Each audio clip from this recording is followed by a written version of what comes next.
Hello, and welcome to How to Ruin Your Own Reputation. I'm your host, Marcy Warhaft, the resiliency rebel and author of The Good Stripper, a soccer mom's memoir of lies, loss, and lap dances. What do you do when you're a devoted wife and mom until a series of traumatic events, including death, crime, and betrayal, lead you into a secret double life filled with sex and secrets, forcing you to fight your way back before it's too late?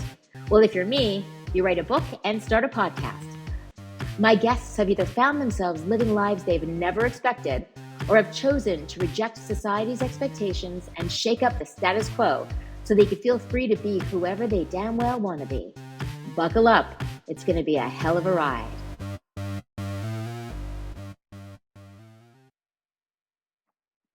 Welcome to How to Ruin Your Own Reputation, the show where I talk to people who either found themselves in situations that they never expected to, or have chosen to live either personally or professionally lives that some people just don't quite understand, and they're doing it unapologetically. Today, I have two guests that have a hell of a story, and I really want to just jump right in, but I will say today we are meeting Joshua, Master Joshua, a professional dominant, and his married to another man, sex slave, Karma. But Karma also is the author of a phenomenal book called Surviving Master Joshua, the BDSM Memoir of an Unfaithful Wife. I read it in a day.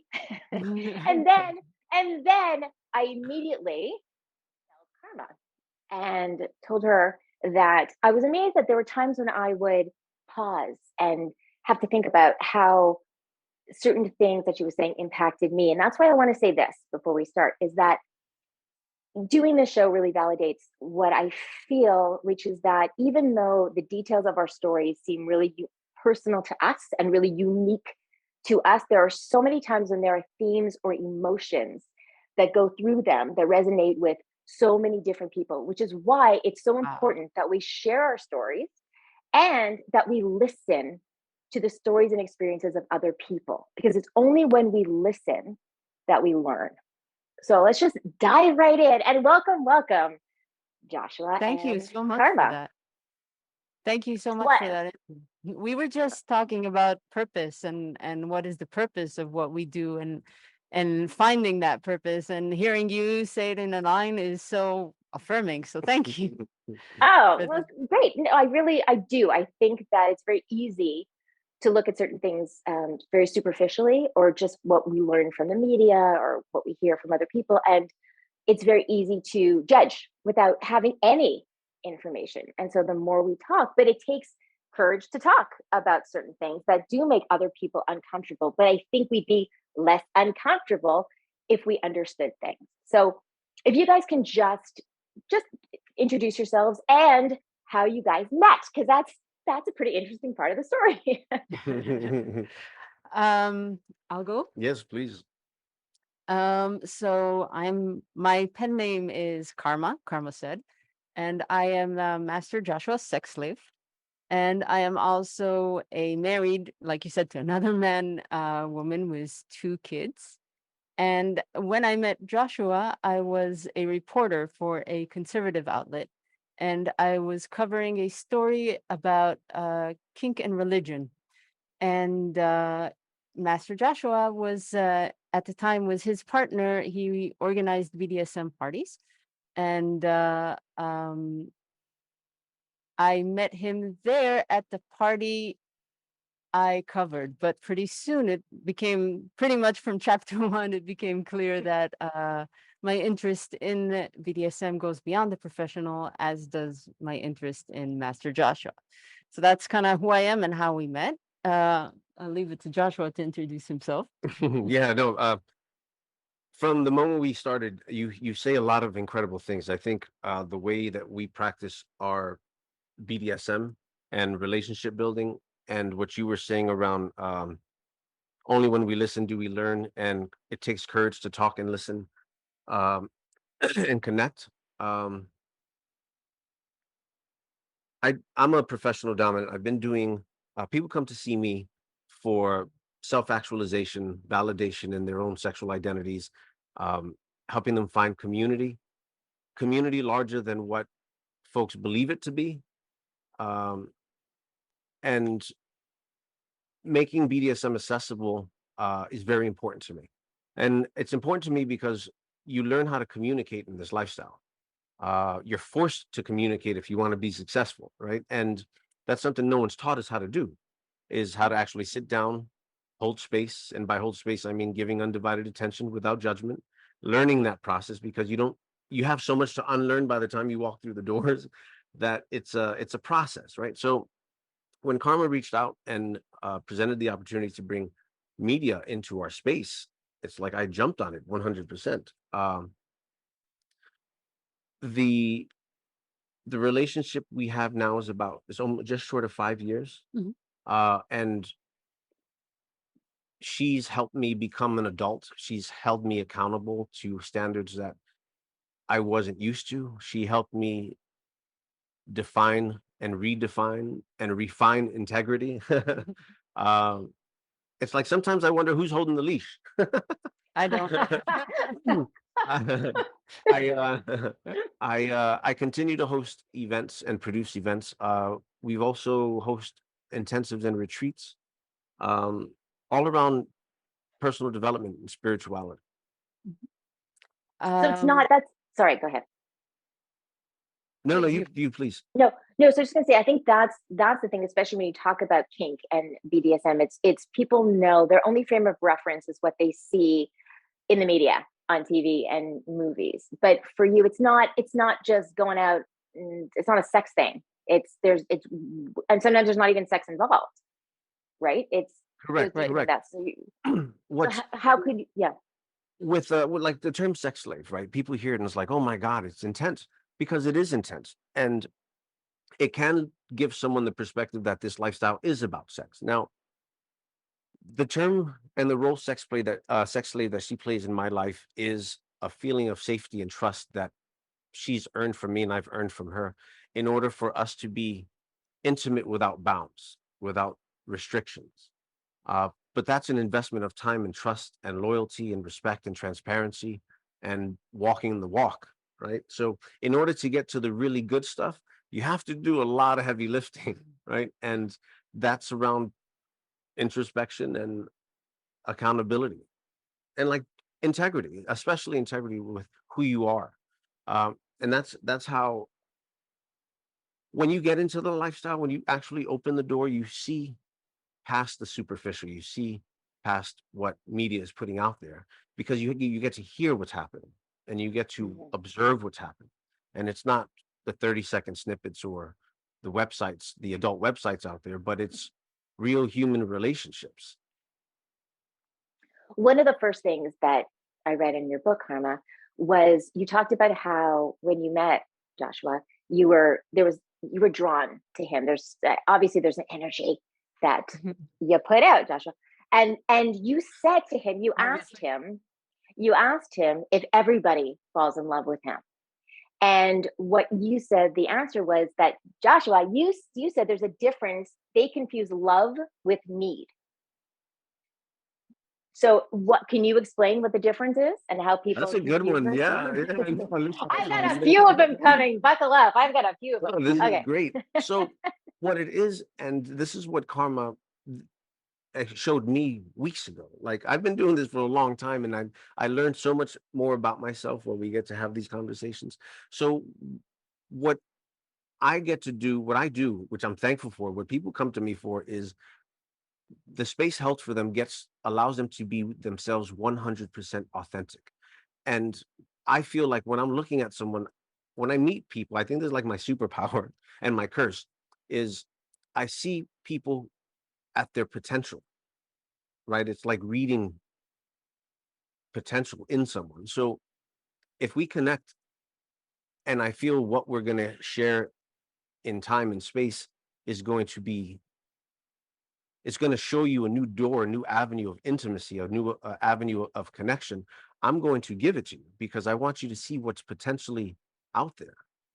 Now, the tough part about it is people confuse that energy exchange and attention with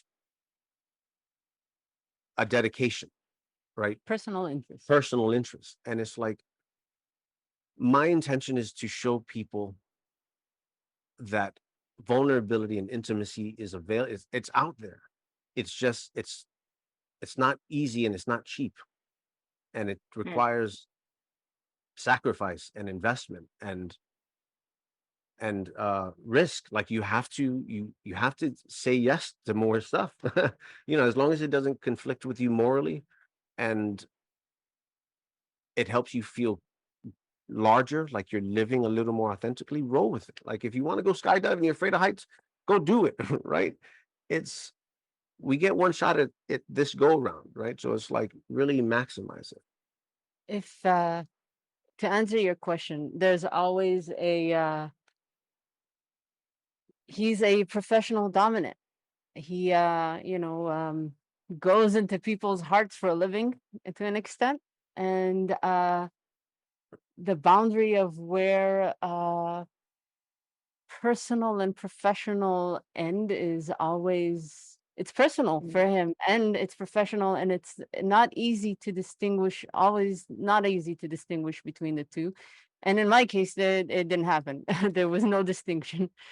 Well, we didn't connect through a professional relationship. Like she Right, I was came, the client. she wasn't a client. She was coming for the story, so I opened the door Right. for her. For the clients, because it's also different between people I work with professionally, and then people who attend our events, and then people who I meet outside of kink spaces. Um, but ultimately, it's the space held to be themselves. It's like to feel that safe and seen and heard. It's life changing stuff, and that's what this lifestyle is about. I've refined it really well because when someone comes to me, I want you to leave changed. I want you to move forward knowing what's possible. And there are different kinds of love too, because I know that you've also said that when you've said, especially at the beginning, I love you, and Joshua, your response was, I love you too. I love all my partners. And so there I and remember so that day. It's so I mean commemorated there's forever, so you're gonna keep hearing that's it right. forever and ever. People are That's right. People are reading it. There you go. So That's there not an but asshole thing to say. that's what we all love to hear. It's such an answer. I love everyone. But I guess there are different depths of love and there's different definitions of love. Okay, I've got a question for you. And I want and I want both your perspectives on this. Okay, so one of the things you said something, Karma, in your book, you wrote something and it literally I kind of went and I had to really think about it. And one thing you said, you said there was a time when you had to ask yourself, do you love this because you love him or because you hate yourself? Mhm.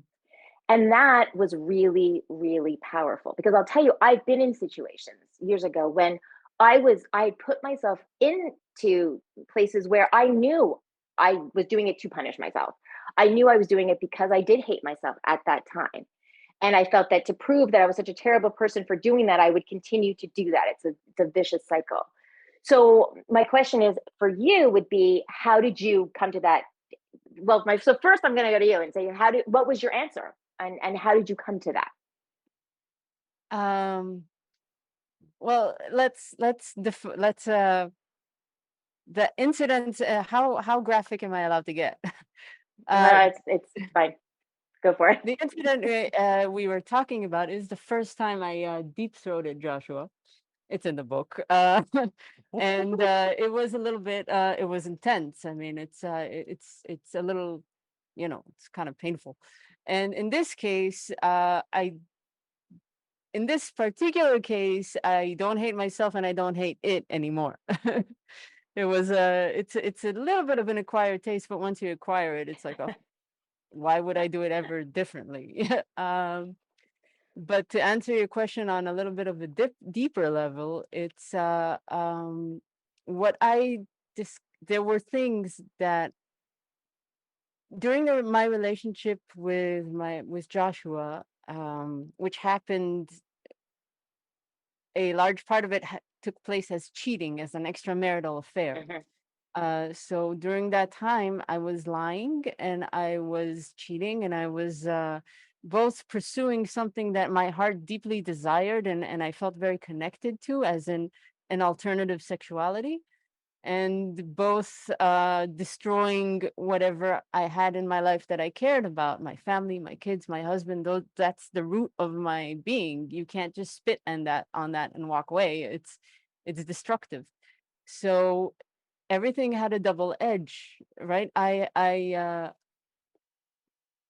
My explorations, my sexual explorations with Joshua, or the explorations of BDSM, which were not always sexual, but my connection to him was. So it all mixed up together, were beautiful in my eye. They were, but they were also dark in essence, because they all happened under a umbrella, Mhm.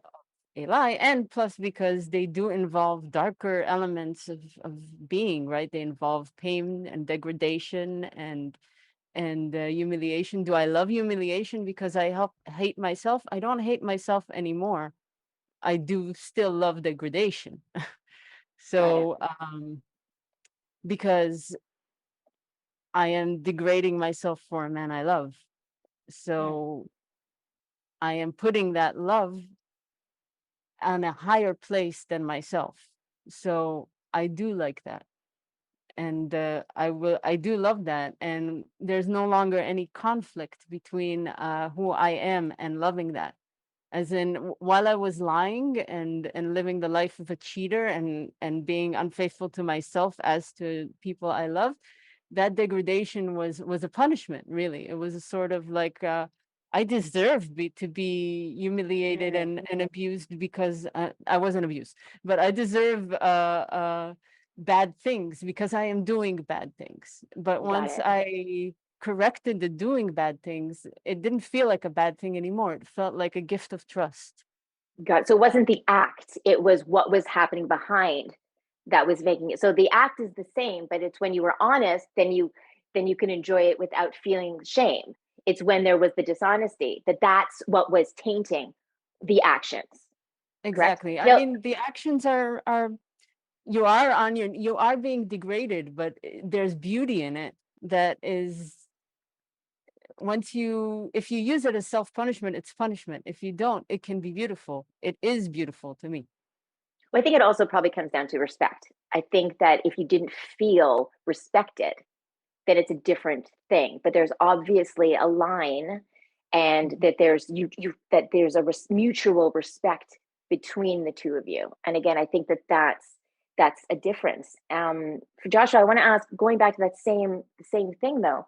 You're somebody who, you say you meet people and you have this gift of really kind of getting into their soul kind of thing. And I want to know, can you tell the difference when you meet somebody, if they are coming to you because it's something that they need, that will be liberating and freeing, or if it is because they're coming from a dark place and maybe there was abuse in their life or something, and they will be using it to punish themselves? Have you ever had to turn someone away because you didn't think it was the right thing for them?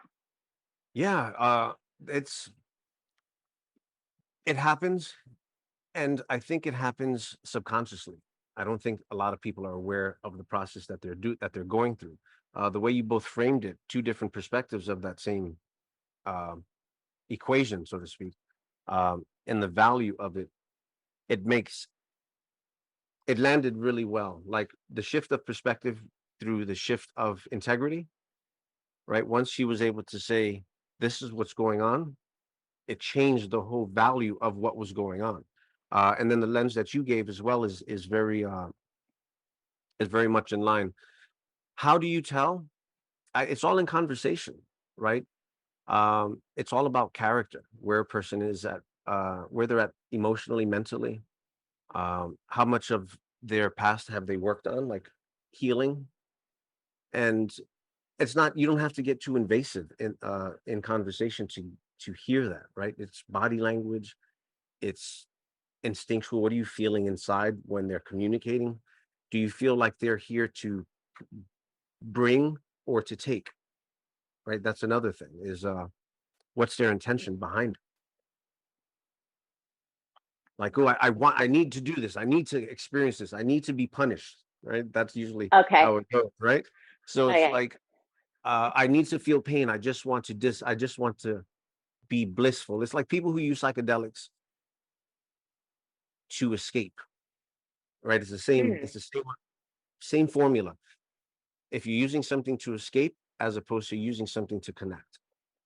Well, okay, that brings up something else I want to ask you about. Perfect. Okay, so something else that you said, there were times I actually thought it was during that same scene that you were talking about earlier, but there were a few times when you said you wrote about how you'd say to yourself, "If this is not me, it's just my body. It's just my body." And again, there were times when in my life, the difference between me and you in that situation is that there were times in my life when I absolutely disconnected, and I was disconnected from myself. I was disconnected from the person that I was with, but you were so connected to him. So I guess my question is, were you disconnecting sort of physically, but still being connected emotionally? Or was that just something you needed to do to get through? What do you remember what you were thinking at that point? Yes. Often this feeling of disconnect comes when the disconnect is emotional. Often this feeling of disconnect came, especially in the book, when confronted with a new situation that was that contradicted, that was intimidating and had a lot of unresolved issues with it. As in, this reads to me as something horrible. Mm. Can I get into the details? What you're describing is a scene, particularly in is a scene where I was. It was my first night in a BDSM club. Mm. The club was scary for me. I didn't. I was a little. It was the first time I went out in public with Master Joshua as his at the time bottom, which is another word for a you want to give the definition? So the difference between dominant and submissive and top and bottom, those are two different roles that play in power exchange, so to speak. Because even as a top and a bottom, there is a power exchange. The person's letting you do something to the other person. So dom and sub, there's a power exchange that's with two consenting adults where one is going to lead and the other one's going to follow. When it comes to top and bottom, the top is the administrator of the action and the bottom is the recipient of the action. Right. So for that night, she was my bottom, meaning I was escorting her through the club so that she can see what it was like, and we did some play in the space as well. Right. And play by play, I mean we negotiated a scene, a consensual scene around. I think it was spanking and flogging. That gave me thanks. Well, I think the thing you're pointing at is I was experiencing a lot of shame around what I was doing. Mm. I was it was the first time I'm wearing a mask. It was the first time being undressed in public. It was the first time being in a public situation where my interest in BDSM was what I was doing. It wasn't sort of like I wasn't there a reporter covering a story. I was the object of the scene. I was people were watching me. There was a lot of shame, and I wasn't truly connected with what I was doing. So I created this separation, right? Mm. I'm just an observer here. I want this experience. I feel I'm confused and scared and ashamed about it, but I want it. So how am I going to get it? By being an observer in my own life, by sort of standing and keeping the reporter Mm. notebook and observing this happen and not committing to it morally or owning it, not really owning it. And when you don't own what's happening to you at the moment that it's happening, there is that out of body experience, right? Because you're almost like leaving your body to observe from the side, and that's how it And feels. It's not the so the only time I felt it. It's the only time I explained it, so thank you. Wow, no, that was really fucking solid, man. Like I really appreciate how you put that because that's what happens to people when. Wow. Thank you. Yes. Oh, Thanks for this question. It's really good. no, I'm telling you, I read it and I find you both very interesting. So what you're saying though is that as much as there was, because shame is a heavy, heavy, heavy word, and I think it makes us stay in situations that aren't healthy. It makes us keep secrets that poison us. But underlying all of that was your want to be there. You keep saying like it was tough, but you wanted to. And I think that's key, is that you weren't forced. I mean, at any time had you said I can't, you could have Right. stopped it, correct? Correct. Yeah. I mean, it was my choice, but the only way to deal with a choice that you can't deal with is sort of create a alternate persona or another step out of it. Just watch as it happens. Was it something, was the lifestyle and the kink and the BDSM, was it something that you had thought about before? Was there, I mean, I guess there was a little bit of an interest. But was it something that you, when you went in to do the story, was there a part of you that was like, oh yeah, that'd be interesting? Or was there more of like oh yeah, that's gonna be interesting? Well, as I just recently confessed, since the since 50 Shades, I didn't like 50 Shades of Grey. I did Most not people didn't. I do not respect it as a literary creation much. But it got me. I was into the content was fascinating to me, and I was like, wow, this is really something. I wish it was real, because I didn't think it was real. Mm, I mean, when it reads like fiction, right? I mean, right. Prince Charming, Mr. Millionaire, and what is it, 22-year-old gorgeous virgin, doesn't fiction. And so, but it created like a flux of literature on the subject, which was getting better and better, and I was getting more and more hooked to that Mm. literature. So I'd say for a couple of good years I was reading basically only that, and it created an Interesting. itch. I was not it created like a itch under the skin to, like, I mean, it's all werewolves, vampires, and Barbie dolls in those, Mm.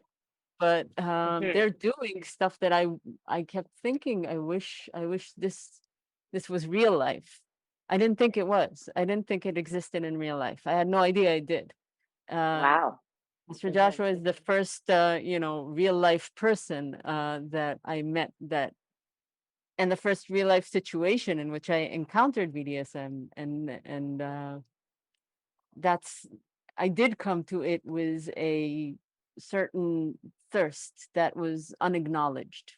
Hmm. See, that brings That it. explains us running Yeah. into the hallway when she first came, and we bumped into each other in the hallway. That explains a lot. Like this, when we get to talk about this, like this is all news to me. I'm curious about what you were reading. Like, tell me the details so can recreate some of that Anne Rice stuff. uh, Tiffany Ray. There we go. Oh yeah.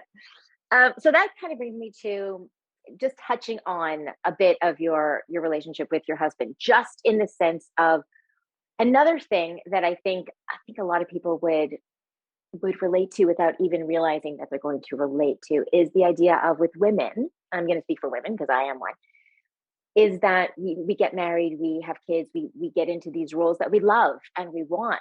However, for some of us, something can happen where it's either a person or a situation that we come into that we're not expecting, that does make us think, whoa, wait a second, there's more to me, or there's something else. And I think when I hear you speak, a lot of that shame came from feeling like, well, this isn't what moms do, this isn't what married people do. Again, I dealt with that too, and feeling like, oh, I really want to discover what this means. I really want to know why I'm feeling the way I'm feeling, but that would be selfish because I've committed to being there. And I think that that's a shame in a way. I think that we are complex people with different layers, and it's a shame to feel like we need to only be at level one of how deep we can go. Now, with your husband, who you're still married to, correct? Yeah, correct. Yeah, you did. It wasn't that you met Joshua and you were like, okay, that's it, I'm gonna sneak behind his back. He knew what you were writing about, and you brought to him your interest, and you invited him to partake.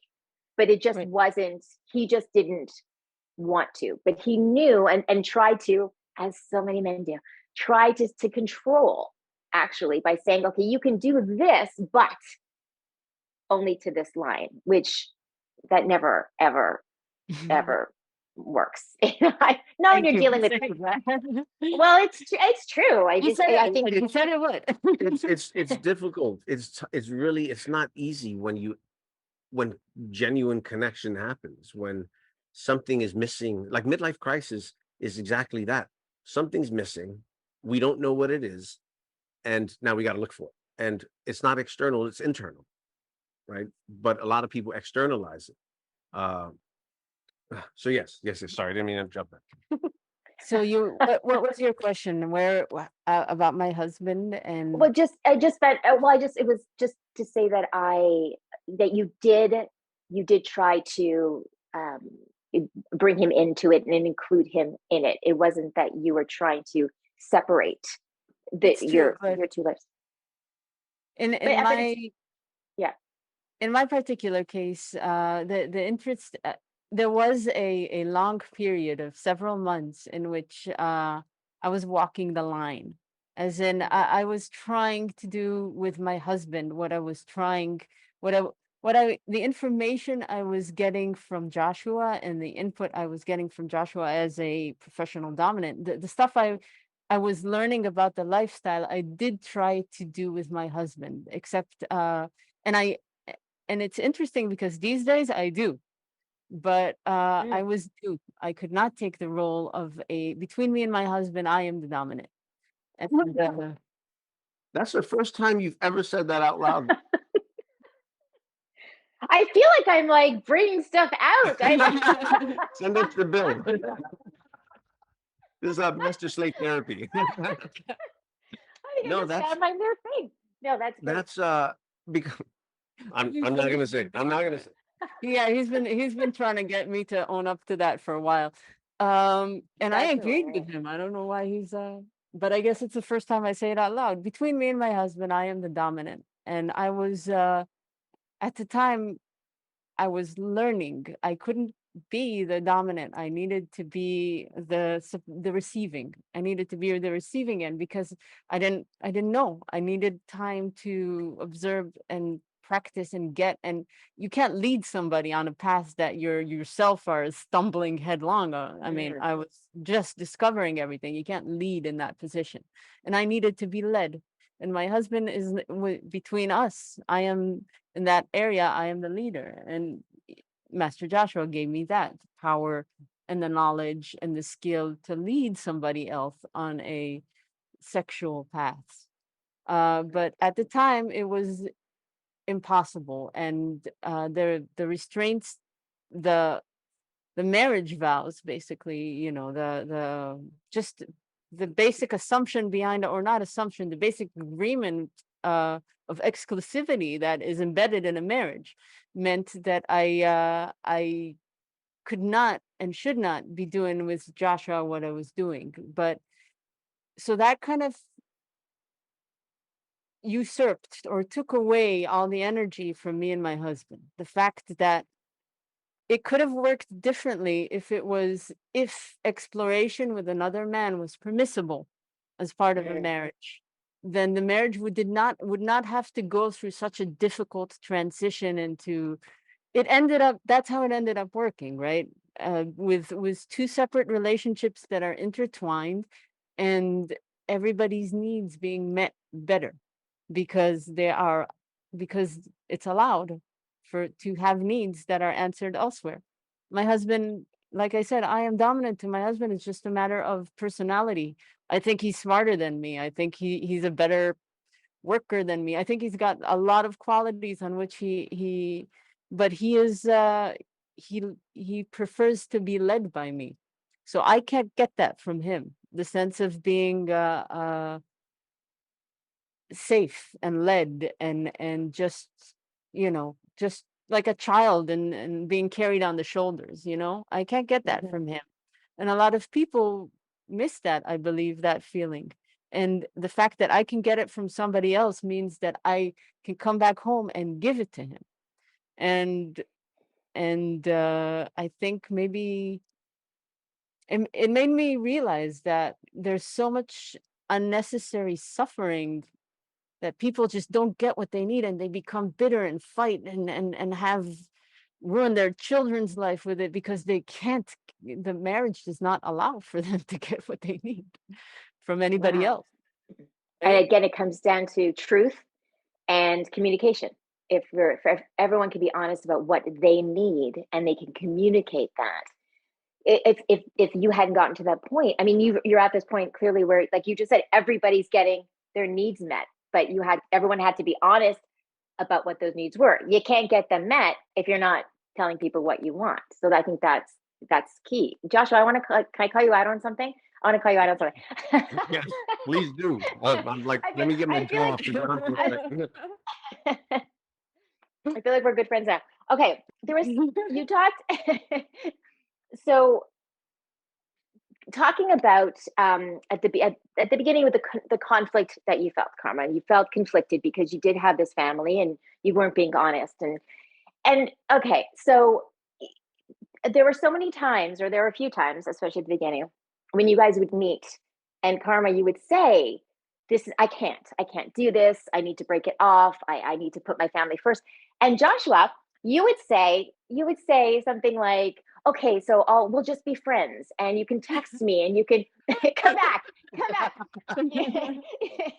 You can text me, and you can vent to me. And I remember reading it. I thought, that's a little Here it manipulative, because comes. Here it comes. well, because I feel like the professional dominant may have been like, you're right. So you need to do what you need to do, and I'm here. But instead, it was kind of like, okay, so I'll just be here as your friend. To me, what I thought when I read that was, he wants her, he needs her too. It's not just No, one now and sided. I'll explain that. I'll explain that. And it's a very important part and understanding. Thank you, Marcy. So I gotcha. when we met, when she came to that religion and BDSM discussion, I had split up with one of my partners months before, maybe. And this was around the time Me Too had kicked off. And let it be said, Me Too had to happen. There are a lot of predators out there. There's a lot of bad actors out there that needed to be called out, and it needed to happen. The unfortunate pendulum swing was it being weaponized with false accusations. And do I have roles that I've played in relationships breaking apart? 100%. Clearly, right? It's like, have I lied and cheated? Yes, 100%. The allegations that were put on me went far beyond anything that I can even think about. Like, when I read what a lot of it was really embarrassing and scary, because what happens is no one talks to you. Everyone withdraws. And I even support and work with in our own events in the believe the victim, right? Hold space for the victim. Tell me what happened. I want to hear everything you have to say.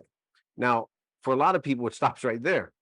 And there's no justice in that. There's no integrity in that process. What has to happen next is you go and you speak to the accused. And you say, hey, accused, what's going on? Talk to me.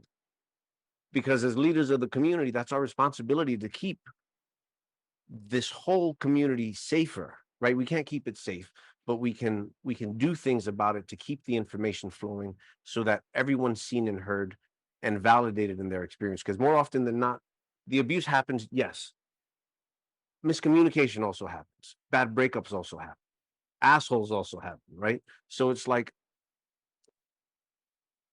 I had no one. I was like shut down as I was still hosting events, as I was still doing sessions, as I was still trying to be a community leader. And it was isolated. Comes a reporter who picked up on the story, and I said, you know what? I'm going to show her exactly who I am. No one, like, nothing to hide. So she gave me space to feel safe, seen, and heard that no one was given. And while it was adversarial, I also trusted her because I was bearing my chest and I leaned in with truth, right? Because, and I told her it's in the book, she something along, you know the line. Where's the book? Something along the lines of I trust in karma. Oh, okay, I'll do. Oh, right.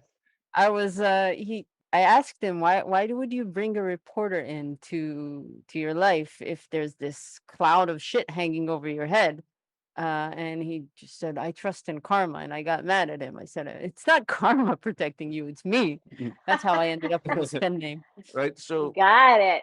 But Joshua, to, move over a to bit because I missed your whole face. You got to move over a bit. sorry, I sorry. missed, yeah, okay. So to have that space, uh, it's it it does something to you emotionally, right? To be isolated does something to you emotionally. Dark places, Mhm. right? Suicidal thoughts, just abandonment, just leaving, right? A lot of intense stuff happens in those spaces, and no one ever talks about it. Karma gave me the space to talk about it, and it was undivided attention. And for the best of her ability, it was as judgment free as she could, because she was also new. She was also learning, and at the same time, I was trying to lead her with her husband at first. The intimacy didn't happen overnight, right? It was a buildup of months Mhm. of conversations and interviews and showing her things and taking her places and trying to coach her through her stuff. My screw up is I tried to circumvent morals with ethics, right? Because morally, the house needs to be in order. Everyone needs to agree. Ethically, Mhm. all I need was her consent, Mhm. right? That's all I need, but that's not true, right? The truth is, I needed everyone to be on board. And we invested months into our connection, our friendship, our mentor mentee relationship. And then she's fucking beautiful. Her heart is incredible. Like she's she helped me feel and grow in ways that no one has. My love language is physical touch, right? That's It was hard not to, right? So I I did what I shouldn't have.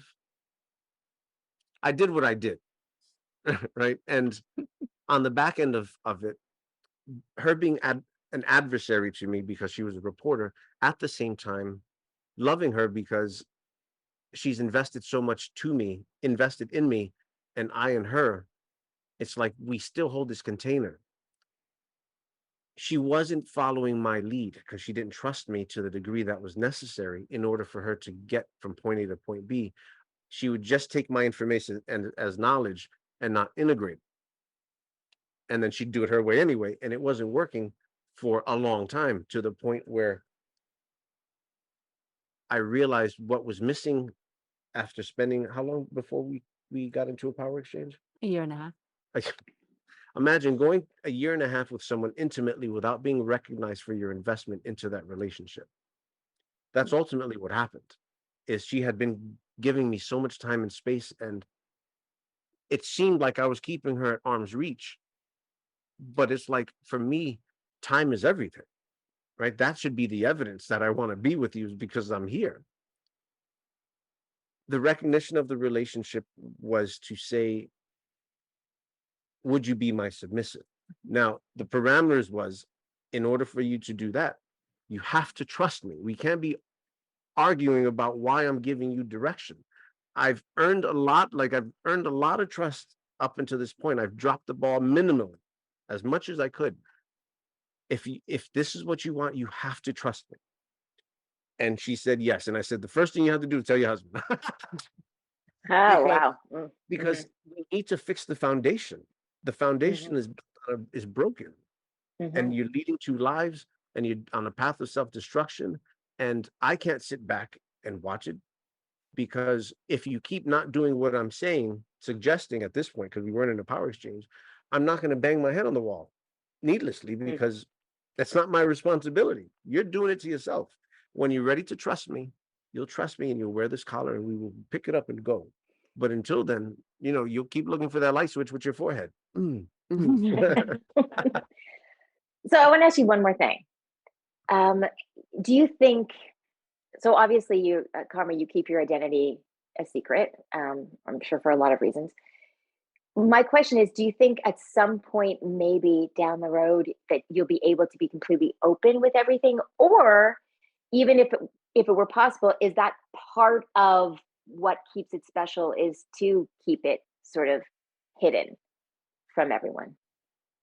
Um, I think that's a really good question, and I haven't really thought about it yet. And I think that it boils down, my kids are very young, and I think I would need to do something. My husband knows and agrees, but my kids, if I come out, well, first of all, it's out of respect for my family. This is an agreement I have with my husband. Keep my Hmm. name out of it. And this is something I would like to also uh, have my kids agree to in one way or another. So until I am ready and they are ready to cross that threshold, I'm gonna keep this mask on. Absolutely. Now, by agreement, it's as they mature, what they're being exposed to is different options of love. It's Hmm. not just husband and wife, that this is a very diverse world of very different relationships and dynamics. And when they get old enough to a point that it can be articulated without traumatizing them, right? We'll find the way, the language to introduce it so that they don't get caught by surprise. I But believe they that. know you? Have they like have they met? They Yeah, I've met them a couple times. Yeah, they know, and I don't feel that I don't feel it's out of reach at all. I feel it's just a matter of time because they're too young. They're I mean, right. they're too young. We're talking about like Single digits. Yeah. single digits, and we're talking about like uh is sex something you eat or something you like? Kind of. We're talking about Yeah. that. So not yet. But Right. like mommy, you can't hug that woman, she's married. Okay, there's a little bit of confusion there. Right. So once all the foundations are in place and identities come out, I believe that because the foundations, I got a really good, I'm very happy they're young. I am the one putting these foundations in place. I'm the one introducing the concept. And when I introduce them with my reality in mind. I will not Hmm. exclude myself out of the foundations that I am laying, right? So when I tell them about marriage, I tell them marriage is an agreement between two people that they want to be together and raise their kids together and live together. And marriage comes in all kinds of shapes and formats, right? You have men married to men and women married to women. And sometimes marriage, even though the law doesn't see it that way, sometimes marriage is between more than two people. Sometimes Hmm. marriage can be three or four people. Sometimes there's two people who live together and two people who are who love each other but don't live together, and they're in it too. So those are the foundations I'm already putting down. So I believe that Perfect. when they come to age and it's time, and I'm sure that I will know when that time comes, based on the conversations we are having then I would Hmm. introduce this reality. But Perfect. until then, Hmm. it can't, I don't want it out there. I get it. Okay, so I've thank you so much. I've loved this. Is there anything before I let you go that you haven't gotten to say that you want to Oh say? my God, Oh, just yeah, getting no, that's started. great. You got more questions, man. We'll stay. This is a lot of fun. I really enjoy your conversation. It's been like it's one of the best ones that we've done so far. It's like the summit of Yeah, everything. You're like, because